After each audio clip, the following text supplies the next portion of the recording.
হ্যাঁ, মেয়ে তো আমারও পছন্দ হয়েছে। এই সুস্মিতা, তোমার কি আমার পছন্দ হয়েছে? না, পছন্দ হয় নাই।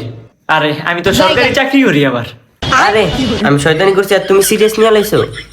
তোমার লগে আবার আমার ভালো মানাইব। কিরে মাইয়া পছন্দ হয়েছে, কথাবার্তা আগামু। আগে ও সময় তো বহুত আছে। সুস্মিতার লগে আমি একটু একান্ত কথাবার্তা কইতাম আর কি। আচ্ছা ভাই আর ভাবি চলে নড়ি আর একটু কথাবার্তি কো। এই শালা, তুমি বাইরাও না কি লিগা? বাইরাও, তোমার বোনের লগে একটু পার্সোনাল কথাবার্তা আছে তো। আরে শালা খালি জ্বালাম। দাঁড়াও কিছু দিতাছি। হ্যালো আব্বা, রাইট গো।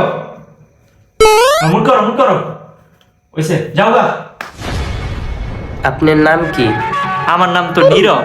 Wow, nice name. তুমি কি টিকটক বানাও? টিকটক এগুলা তো আমি করি না, তবে টিকটক আমাকে করে, মানে ভিডিও করতে